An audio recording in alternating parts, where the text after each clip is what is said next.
பேச்சுவார்த்தைகளுக்கான ஈரானுடைய தூதுக்குழுவினர் வருவார்கள் என்று இன்றைக்கு இஸ்லாமாபாத் எதிர்பார்க்கிறது என்பது நமக்கெல்லாம் தெரியும்.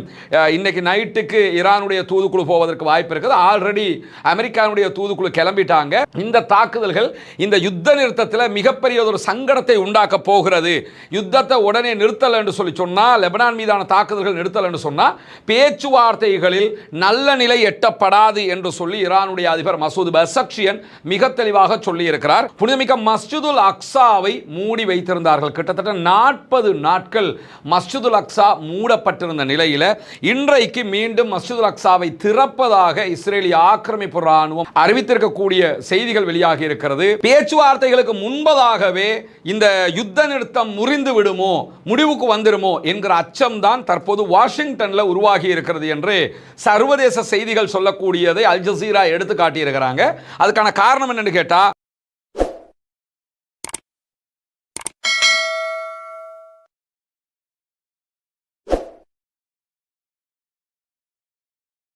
அன்பிற்கினிய சகோதர சகோதரிகளே, நம் அனைவர் மீதும் ஏக இறைவனுடைய அமைதியும் கருணையும் உண்டாகட்டுமாக என்கிற உயரிய பிரார்த்தனைகளோடு பாலஸ்தீன மீதான இஸ்ரேலிய ஆக்கிரமிப்பு ராணுவத்தினுடைய 2 ஆண்டு கால யுத்தம் தற்போது யுத்த நிறுத்தமாக மாற்றப்பட்டு இன்றோடு 181வது நாட்களை நாம் தாண்டி கொண்டிருக்கக்கூடிய இந்த தருணத்தில் இஸ்ரேல் அமெரிக்கா இணைந்து ஈரான் மீது நடத்திய கொடூர தாக்குதல்கள் தற்போது ஒரு யுத்த நிறுத்தமாக மாற்றப்பட்டிருக்கிறது.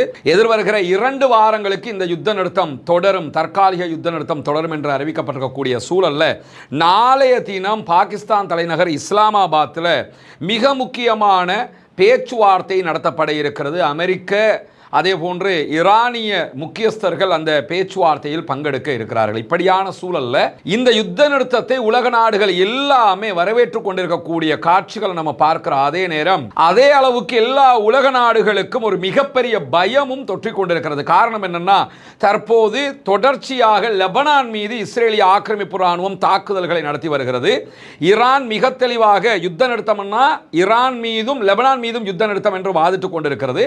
அதனால பாகிஸ்தானும் லெபனானையும் உள்ளடக்கியதுதான் யுத்த நிறுத்தம் என்று சொல்லுகிற அதே நேரம் திடீரென அமெரிக்கா லெபனான் அதுக்கு சம்பந்தம் இல்லைன்னு இஸ்ரேல் சொல்லுகிற வாதத்தையே சொல்லிக் கொண்டிருக்கிறது. எனவே முதல்ல நாளைக்கு பேச்சுவார்த்தைகள் நடக்குமா என்கிற கேள்விகள் எல்லாம் எழுகிற அளவுக்கு ஒரு மிகப்பெரிய சங்கடமான நிலை எல்லா தரப்பிலும் உருவாகி இருக்கக்கூடிய சூழல்ல இன்றைக்கு என்னவெல்லாம் நடந்து கொண்டிருக்கிறது என்கிற செய்திகளை தான் நம்ம பார்க்க இருக்கிறோம். நமக்கெல்லாம் தெரியும், ஈரான் மீதான இந்த தாக்குதல்களுக்கு மத்தியில் திடீரென இஸ்ரேலிய ஆக்கிரமிப்பு ராணுவம் இந்த யுத்தத்தை பயன்படுத்தி புனிதமிக்க மஸ்ஜிதுல் அக்ஸாவை மூடி வைத்திருந்தார்கள். கிட்டத்தட்ட 40 நாட்கள் மஸ்ஜிதுல் அக்ஸா மூடப்பட்டிருந்த நிலையில் இன்றைக்கு மீண்டும் மஸ்ஜிதுல் அக்ஸாவை திறப்பதாக இஸ்ரேலிய ஆக்கிரமிப்பு ராணுவம் அறிவித்திருக்கக்கூடிய செய்திகள் வெளியாகி இருக்கிறது. உண்மையிலேயே இஸ்லாமியர்களுடைய 3வது புனித தலம் மூடப்பட்டிருந்தது. அல்ஹம்துலில்லாஹ் தற்போது அது திறக்கப்பட்டிருக்கிறது என்கிற மகிழ்ச்சியான செய்திகள் வெளியாகி இருக்கக்கூடிய சூழல்ல இஸ்ரேலோடு நேரடி பேச்சுவார்த்தைகளுக்கு நாங்கள் தயாராக இருக்கிறோம் என்கிறது லெபனான். ஏன்னா இஸ்ரேல் லெபனானோட நேரடி பேச்சுவார்த்தைகளை பண்ணாமல் அமெரிக்கா வழியாகத்தான் பண்ணிக்கிட்டு இருந்தாங்க. இப்போ நடக்கக்கூடிய இந்த யுத்தத்தில் நேரடி பேச்சுவார்த்தைக்கு நாங்கள் தயாராக இருக்கிறோம் என்று சொல்லி லெபனான் சொல்லி இருக்கிறது. ஆனால் லெபனானுடைய பேச்சை எந்த அளவு தூரம் இஸ்ரேல் மதிக்கப் போகிறது என்கிற கேள்விகளும் எழக்கூடிய சந்தர்ப்பத்தில் தான் லெபனான் மீதான இஸ்ரேலிய தாக்குதல்கள் அமெரிக்காவுடனான யுத்த நிறுத்த ஒப்பந்தத்தை மீறுகிறது என்று மீண்டும் மீண்டும் எச்சரிக்கை விடுத்துக் கொண்டிருக்கிறது ஈரான். லெபனான் மீது நேற்றைய தினம் வெறும் 10 நிமிடங்களில் 160 குண்டுகளை இஸ்ரேலிய ஆக்கிரமிப்பு ராணுவம் போட்டிருந்தது. அதில் 300க்கும் மேற்பட்ட அப்பாவிகள் கொல்லப்பட்டிருந்த அதே நேரம் இன்றைக்கும் அவர்கள் மிக கடுமையான தாக்குதல்களை லெபனானுடைய பகுதிகள் மேலே நடத்துகிறாங்க. இந்த வரைபடத்தை இன்னைக்கு அல் ஜசீரா வெளியிட்டிருக்கிறாங்க. இதில் இந்த ரெட் கலரில் குறிக்கப்படுகிற எல்லா பகுதிகளில் இருந்தும் மக்கள் வெளியேற வேண்டும் என்று சொல்லி இஸ்ரேலிய ஆக்கிரமிப்பு ராணுவம் அறிவித்திருக்கிறது. இங்கே நீங்கள் பார்க்கலாம், லிட்டானி ரிவர் ஏரியாவில் இருந்து நபாதியா உள்ளிட்ட மிக முக்கியமான பகுதிகளில் இருந்து மக்கள் வெளியே, இதெல்லாம் சின்ன சின்ன கிராமங்கள், அதிலிருந்து வெளியேறணும் இருக்கிறாங்க. அதே மாதிரி இந்த பக்கமாக பார்த்தீங்கன்னா பெகா பள்ளத்தாக்கு பகுதிகள், இந்த பகுதிகளில் இருந்து மக்கள் வெளியேறணும், பெய்ரூத்தில் இருந்து வெளியே போங்க அப்படின்னு சொல்லியிருக்கிறாங்க. இல்லைன்னா எல்லா பகுதிகள் மேலேயும் தாக்குதல் நடத்துவோம் அப்படின்னு. இது வேணும்னு இந்த யுத்த நிறுத்தத்தை தடுக்கிறதுக்காக, யுத்த நிறுத்தத்தை நாசமாக்கிறதுக்காக இஸ்ரேல் செய்யக்கூடிய ஒரு முக்கியமான வேலை. ஏன்னா இந்த யுத்தம் நடந்தால் தான் இஸ்ரேலுக்கு லாபம். யுத்தம் நடந்துகிட்டு போயிட்டே இருக்கணும், அவங்க எலெக்ஷன் வைக்காம பின்னாடி போய்கொண்டே இருக்கலாம், அந்த நாட்டுக்குள்ள பெஞ்சமின் நெத்தனியாஹுவுடைய அரசியலை பாதுகாக்க முடியும் ஒன்று. அதே நேரத்தில் இந்த யுத்தம் நடக்க நடக்க என்ன ஆகும்னு கேட்டால் அமெரிக்காவுடைய பலம் குன்றுகிற நேரத்தில் இஸ்ரேலுடைய பலம் அதிகரிக்கும் என்று அவர்கள் நம்புகிறார்கள். இதுக்கெல்லாம் சேர்த்து தான் என்ன செய்கிறாங்கன்னு கேட்டால் வேணுமென்று இந்த தாக்குதல்களை நடத்தி கொண்டே இருக்கிறார்கள். இந்த தாக்குதல்கள் இந்த யுத்த நிறுத்தத்தில் மிகப்பெரிய ஒரு சங்கடத்தை உண்டாக்க போகிறது. யுத்தத்தை உடனே நிறுத்தல் என்று சொல்லி சொன்னால், லெபனான் மீதான தாக்குதல்கள் நிறுத்தல் என்று சொன்னால் பேச்சுவார்த்தைகளில் நல்ல நிலை எட்டப்படாது என்று சொல்லி ஈரானுடைய அதிபர் மசூத் பெசக்ஷியன் மிக தெளிவாக சொல்லி இருக்கிறார். அதே மாதிரி யுத்த நிறுத்தத்தினுடைய பிரிக்க முடியாத அங்கமாக லெபனான் இருக்கிறது என்று சொல்லுகிறார் ஈரானுடைய பாராளுமன்ற சபாநாயகர் முகமது ஹலீபாப். இவங்க எல்லாமே இப்ப ஈரானில் இருக்கக்கூடிய மிக முக்கியமான அரசியல் தலைவர்கள், ஜனாதிபதி, பாராளுமன்ற சபாநாயகர் எல்லோருமே என்ன சொல்றாங்கன்னா, லெபனான் மேல நீங்க அட்டாக் நிறுத்தலன்னா ஈரானுக்கும் உங்களுக்கு மட்டும்தான் யுத்த நிறுத்தம் என்று ஆகாது, லெபனான் மேலே தான் யுத்த நிறுத்தம் வரணும், இல்லைன்னா நாங்கள் யுத்தத்தை நிறுத்த மாட்டோம், திரும்ப சண்டை பிடிப்போம் அப்படிங்கிறாங்க. அவங்க திரும்ப சண்டை பிடிக்க வந்துட்டாங்கன்னா ஹொர்முஸ் மூடப்பட்டது மாதிரியே இருக்கும்.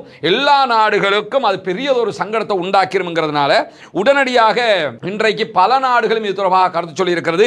பிரான்சினுடைய வெளிவிவகார அமைச்சர் வெளியிட்டிருக்கக்கூடிய அறிவிப்பில் யுத்த நிறுத்தம் லெபனானுக்கும் பொருந்த வேண்டும் என்று மிக தெளிவாக பிரான்ஸ் சொல்லி இருக்கிறாங்க.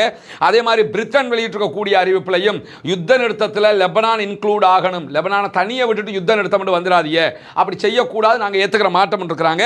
அதே மாதிரி ஆஸ்திரேலியா வெளியிட்டிருக்கக்கூடிய அறிவிப்பிலையும் யுத்த நிறுத்தம் என்பது லெபனானையும் உள்ளடக்கியதாகத்தான் இருக்கணும், லெபனானோட மட்டும் இஸ்ரேல் சண்டை பிடிக்கும் சொல்லி தனியாக விட முடியாதுங்கிறாங்க. இது லெபனான் மேல உள்ள பாசம் கிடையாது.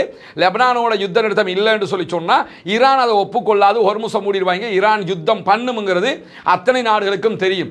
அதனால தான் அமெரிக்காவுக்கு அழுத்தம் கொடுக்கும் விதமாக லெபனானையும் நீங்க இன்க்ளூட் பண்ணணும் அப்படின்னு சொல்லி இருக்கிறாங்க. இந்த நேரத்தில் இஸ்ரேல் விடுத்திருக்கக்கூடிய அறிவிப்பில் தேவைப்படும் இடங்களில் எல்லாம் நாங்கள் தாக்குதல்களை நடத்துவோம் என்று ஒரு பேட்ட ரவுடி மாதிரி அவர்களுடைய அறிக்கையை விடுத்திருக்கிறார்கள். நாங்கள் நினைச்ச இடத்துல எல்லாம் அட்டாக் பண்ணுவோம் அப்படின்னு இருக்காங்க. அதனால தான் பச்சை புள்ளன்னு பார்க்காம கூட இந்த மாதிரியான தாக்குதல்களை நடத்தி கொண்டிருக்கக்கூடிய சூழல்ல இன்றைக்கு இஸ்ரேலிய ராணுவம் வெளியிட்டிருக்கக்கூடிய ஆக்கிரமிப்பு ராணுவம் வெளியிட்டிருக்கக்கூடிய அறிவிப்பில் ஹிஸ்புல்லாக்களுடைய தலைவர் பொறுப்பாளராக இருக்கக்கூடிய நாயிம் காசிம் அவர்களுடைய தனிப்பட்ட செயலாளரை கொண்டிருக்கிறோம் என்று சொல்லியிருக்கிறார்கள். நாயிம் காசிம் கொல்லப்படலை, அவருடைய செக்ரட்டரியை நாங்கள் கொண்டிருக்கிறோம், அலி யூசுப் ஹர்ஷி என்பவர் தான் கொல்லப்பட்டிருக்கிறார் என்று சொல்லியிருக்கிறார்கள். ஹிஸ்புல்லாக்கள் இதுவரைக்கும் அதை உறுதிப்படுத்தவில்லை, ஆனால் காலம் சென்றாவது அவர்கள் உறுதிப்படுத்துவதற்கான வாய்ப்பு இருக்கிறது. அப்படி நடந்திருந்தால் அதே நேரத்தில் பேச்சுவார்த்தைகளுக்கான ஈரானுடைய தூதுக்குழுவினர் வருவார்கள் என்று இன்றைக்கு இஸ்லாமாபாத் எதிர்பார்க்கிறது என்பது நமக்கெல்லாம் தெரியும்.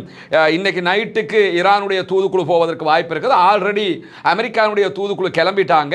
ஈரான் 2 நாட்களுக்கு மொத்த நாட்டையுமே ஷட் டவுன் பண்ணியிருக்கிறாங்க. லாக் டவுன் பண்ணுவாங்கல்ல, கொரோனா காலத்துல எல்லாம் லாக் டவுன் பண்ணியிருந்தாங்களே, யாரும் நகர முடியாதுன்னு சொல்லி, அது மாதிரி பாகிஸ்தான் முழுவதுமே 2 நாட்களுக்கு லாக் டவுன் பண்ணப்பட்டிருக்கிறது. யாரும் தேவையில்லாமல் வெளியே நகர முடியாது. காரணம் என்ன, இது அவ்வளவு முக்கியமான பேச்சுவார்த்தைங்கிறதுனால. ஏன்னா இந்த பேச்சுவார்த்தையினுடைய வெற்றி என்பது பாகிஸ்தானுக்கு வரலாற்று வெற்றியாக மாறப்போகிறது. உண்மையிலேயே இந்த பேச்சுவார்த்தை வெற்றி அடைஞ்சது சொன்னா இந்தியாவுக்கு அது மிகப்பெரிய ராஜ்ய ரீதியிலான தோல்வியாகவும் பாகிஸ்தானுக்கு மிகப்பெரிய சலுகைக்கான வெற்றியாகவும் மாறிவிடும் என்பதும் இந்த இடத்துல கவனிக்க வேண்டிய ஒரு முக்கியமான நிலையாக இருக்கும்போது, லெபனான் குறித்த அமெரிக்க பாகிஸ்தான் முரண்பாடுகளுக்கு மத்தியில் வாஷிங்டன்ல ஒரு பதட்டம் நிலவுகிறது என்கிற செய்திகளும் இன்றைக்கு வெளியாகி இருக்கிறது. காரணம் என்னன்னு கேட்டா, இந்த பேச்சுவார்த்தைக்கு அமெரிக்காவுடைய தூதுக்குழு வந்துகிட்டு இருக்கிறாங்க, ஈரானுடைய தூதுக்குழுவும் வந்து சேர்ந்துருவாங்க. இந்த சூழல்ல பேச்சுவார்த்தைகளுக்கு முன்பதாகவே இந்த யுத்த நிறுத்தம் முறிந்து விடுமோ, முடிவுக்கு வந்துடுமோ என்கிற அச்சம் தான் தற்போது வாஷிங்டன்ல உருவாகி இருக்கிறது என்று சர்வதேச செய்திகள் சொல்லக்கூடியதை அல் ஜசீரா எடுத்து காட்டியிருக்கிறாங்க. அதுக்கான காரணம் என்னன்னு கேட்டா, பேச்சுவார்த்தைகள் தொடங்குவதற்கு அடிப்படையாக லெபனானும் இந்த பேச்சுவார்த்தையில் அமைதி ஒப்பந்தத்தில் இன்க்ளூடட் அப்படின்னு சொல்லி ஈரான் சொல்லி கொண்டிருக்கிறாங்க. அதே நேரத்தில் இஸ்ரேல் இல்லை, லெபனானை சேர்க்க முடியாதுன்னு சொல்லி கொண்டிருக்கிறாங்க. ஆனால் பாகிஸ்தான் விடுத்த அறிவிப்பில் அமெரிக்காவினுடைய இந்த சமாதான பேச்சுவார்த்தைகளில் யுத்த நிறுத்தத்தில் லெபனானும் இருக்கிறது அப்படின்னு சொல்லிட்டாங்க. ஏன்னா அமெரிக்கா கொடுத்த ஃபைலை தானே அவங்க ஈரானுக்கு ஒப்படைச்சாங்க. அந்த பேச்சுவார்த்தை முக்கியமான விதிகளில் லெபனான் இருக்கிறது என்று பாகிஸ்தான் சொன்னதுக்கு பிறகு அமெரிக்க அதிபர் என்ன செய்யறாருன்னு கேட்டால், இஸ்ரேல் சொல்ற மாதிரி லெபனான் இன்க்ளூட் ஆகலைங்கிறார். எனவே இப்பொழுது இஸ்ரேலுக்கும் ஈரானுக்கும் இடையில முரண்பாடு என்பதை தாண்டி அமெரிக்காவுக்கும் பாகிஸ்தானுக்கும் நாடுகளுக்கும் இடையிலேயே ஒரு முரண்பாடு எட்டப்பட்டிருக்கிறது, உண்டாகி இருக்கிறது. லெபனான் அதில் இருக்குதுன்னு பாகிஸ்தான் சொல்றாங்க, இல்லை என்று சொல்லி அமெரிக்க அதிபர் சொல்லியிருக்கிறார். இந்த பயம்தான் தற்போது மிகப்பெரிய ஒரு சர்ச்சையாக வாஷிங்டன்ல உருவாகி இருக்கிறது. என்ன நடக்க போகிறது, இப்ப லெபனானை சேர்க்கிறதா இல்லையாங்கிற மாதிரியான ஒரு நிலைக்கு தள்ளப்பட்டிருக்கக்கூடிய சூழல்ல இஸ்லாமாபாத்தில் நடைபெறக்கூடிய அமெரிக்க ஈரான் பேச்சுவார்த்தைகளில் யார் யார் பங்கெடுக்க வாய்ப்பு இருக்கிறது என்று சொல்லி இன்றைக்கு பாகிஸ்தான் ஒரு லிஸ்டையே வெளியிட்டிருக்கிறாங்க. இந்த லிஸ்ட்ல வரக்கூடியவங்க மஸ்ட் வருவாங்கன்ற அர்த்தம் இல்லை, வர வாய்ப்பு இருக்கிறது என்று சொல்லியிருக்கிறார்கள். குறிப்பாக பாகிஸ்தான் சார்பாக, பாகிஸ்தான் தான் இதை ஹாஸ்ட் பண்றாங்க, எனவே அவர்கள் சார்பாக பாகிஸ்தான் பிரதமர் ஷபாஸ் ஷரீப் கலந்து கொள்கிறார், ராணுவ தலைமை தளபதி ஆசிம் முனீர் கலந்து கொள்கிறார், துணை பிரதமர் அதே போன்ற வெளியுறவு அமைச்சராக செயல்படக்கூடிய இஷாக் தார் அவர்கள் கலந்து கொள்கிறார்கள், தேசிய பாதுகாப்பு ஆலோசகர் ஆசிம் மலிக் இவர்தான் பாகிஸ்தானுடைய உளவு பிரிவினுடைய ISI-னுடைய தலைவராக செயல்படுகிறார், இவரும் அந்த பேச்சுவார்த்தைகளில் பங்கெடுக்கிறார். அதே போன்று அமெரிக்காவினுடைய தூதுக்குழு சார்பாக அவர்களுடைய துணை அதிபர் இதில் ஜேடி வான்ஸ் கலந்து கொள்வது கன்ஃபார்ம் பண்ணப்பட்டிருக்கிறது. ஜேடி வான்ஸ் நேரடியாகவே பாகிஸ்தானுக்கு வருகிறார், அது ஒரு முன்னேற்றமும் கூட, அதை பின்னாடி நம்ம பார்க்கிறோம். அதே நேரத்தில் ஜேடி வான்ஸோடு சேர்ந்து சிறப்பு தூதர் ஸ்டீவ் விட்காஃப் கலந்து கொள்கிறார். அதே போன்று டொனால்ட் ட்ரம்பினுடைய மருமகன் இந்த பேச்சுவார்த்தைகளில் பங்கெடுத்தவராக இருக்கக்கூடிய ஜார்ஜ் குஷ்னர், இவர் ஜனாதிபதி ஆலோசகராகவும் செயல்படுகிறார். அதே நேரத்தில் அட்மிரல் பிராட் கூப்பர் கலந்து கொள்கிறார், இவர்தான் பென்ட்காமினுடைய அமெரிக்க மத்திய கட்டளையினுடைய பொறுப்பாளராக இருக்கிறார், இவர் கலந்து கொள்கிறார் என்கிற அறிவிப்புகளுக்கு மத்தியில் ஈரானிய தூதுக்குழு சார்பாக நாடாளுமன்ற சபாநாயகர் முகமது பாகர் ஹலீபாப் கலந்து கொள்கிறார், வெளியுறவு அமைச்சர் அப்பாஸ் அராக்சி, துணை வெளியுறவு அமைச்சர் மஜித் தக்கர் ஆகியவர்கள் கலந்து கொள்கிறார்கள் என்று சொல்லப்பட்டிருக்கிறது. ஆனால் இந்த ஈரானுடைய விவகாரத்தில் முகமது ஹலீபாப் கலந்து கொள்வாரா என்பது யோசிக்க வேண்டிய ஒரு விஷயமாக இருக்கிறது. பெரும்பாலும் அவர்களுடைய ஃபாரின் மினிஸ்டர் அப்பாஸ் அராக்சியும் துணை ஃபாரின் மினிஸ்டரும் தான் பங்கெடுப்பதற்கான வாய்ப்புகள் நிறையவே இருக்கிறது. ஏன்னா அடுத்தடுத்த கட்ட தலைவர்கள் எல்லோருமே ஒரே இடத்துல என்ன நம்பிக்கையில் வருவாங்க, வருகிற வழியில் என்ன நம்பிக்கை இருக்கிறது என்கிற கேள்விகள் எல்லாம் ஈரானுக்கு இல்லாமல் இல்லை. அப்படியான நேரத்தில் தான் முகமது ஹலீபாப்ங்கிறது ஜனாதிபதிக்கு அடுத்ததாக இருக்கக்கூடிய ஒரு முக்கியமான பதவி, அங்கே அவர் சபாநாயகராக இருக்கிறாரு. அது மட்டும் இல்லாமல் அவர் ஒரு எல்லா பக்கமும் ஆளுமை மிக்க ஒரு தலைவராகவும் இருக்கிறார். என்னதான் ஜனாதிபதி இருந்தாலும் ஜனாதிபதியை விட ஆளுமையான ஒரு தலைவராக முகமது ஹலீபாப் இருக்கிறாரு. அதனாலேயும் அவர் வருவது எந்த அளவு சாத்தியம் என்கிற கேள்விகளும் இருக்கிறது. இப்படியான ஒரு சூழல் நிலவக்கூடிய நேரத்தில் அமெரிக்காவினுடைய குழுவுக்கு தலைமை தாங்கி வரக்கூடிய ஜேடி வான்ஸ் அவர்களுடைய துணை ஜனாதிபதி வருகிறார். இது இந்த பேச்சுவார்த்தை நடத்தப்பட்டால் ஒரு சாதகமான விளைவை உண்டாக்கும் என்கிற நம்பிக்கை பலருக்கும் உண்டாக்கியிருக்கு. ஏன்னா ஜேடி வான்ஸ் வந்து டொனால்ட் ட்ரம்ப் மாதிரி உளறுகிற ஒரு ஆள் கிடையாது, எந்த நேரத்தில் எதை பேசணும்னு தெரியாமல் பேசுகிற ஒரு ஆளும் கிடையாது, ரொம்ப ஓரளவுக்கு புத்திசாலித்தனமாக நடக்கக்கூடிய ஒருவர் மட்டுமல்லாமல் இந்த யுத்தத்துக்கு எதிரானவர். அவர் வெளிப்படையாக அரசாங்கம்ங்கிற வகையில் அவர் ஆதரிக்கிறார், தவிர பொதுவாகவே ஈரான் மீதான தாக்குதலை அவர் விரும்பலங்கிறது உலக நாடுகள் எல்லாமே புரிந்து கொண்ட ஒரு விஷயம். அதை தாண்டி இவர் ஒரு நேரடியான பொலிட்டீஷியன். ஏன்னா இதுக்கு முன்னாடி பேச்சுவார்த்தையில் கலந்து கொள்கிற ஸ்டீவ் விட்காஃப், அதே போன்று ஜார்ஜ் குஷ்னர், இவங்க எல்லாருமே அமெரிக்காவுடைய சிறப்பு தூதுவர்களாக வருவாங்க. இவங்க பொலிட்டீஷியன் கிடையாது. பொலிட்டீஷியன் அல்லாதவங்க பேச்சுவார்த்தை நடத்துறதுக்கும் பொலிட்டீஷியன் பேச்சுவார்த்தை நடத்துறதுக்கும் வித்தியாசம் இருக்கிறது. பொலிட்டீஷியனை பொறுத்தவரையில் பொலிட்டிக்கலி அவங்களுக்கு எப்படி இதை அணுகணுங்கிறது தெரியும், எங்க விட்டு கொடுக்கணும், எந்த இடத்துல அரசியல் ரீதியாக சமாதானமாக போகணும், எந்த மாதிரியான வேலைகளை செய்யணுங்கிறது சாத்தியமாகாதவற்றை கொஞ்சம் சாத்தியப்படுத்திக் கொள்ளுகிற வேலைகள் அரசியல்வாதிகளுக்கு தெரியும், ஒரு கைவந்த கலையாக இருக்கும் என்கிற விதமாக ஜேடி வான்ஸ் இதிலே பங்கெடுப்பது நல்லது என்று பல நாடுகளும் பேசக்கூடிய நிலையில் தான் தற்போது ஜேடி வான்ஸ் தலைமையில் இந்த குழு வந்து கொண்டிருக்கிறது. யுத்த நிறுத்தம் இருந்த போதிலும் ஹொர்முஸ் பகுதிகளில் இன்னும் கப்பல் போக்குவரத்து சரியாக வரவில்லை என்கிற செய்திகளும் இன்றைக்கு மேலதிகமாக வெளியாகி இருப்பதை நாங்கள் பார்க்க முடியும்.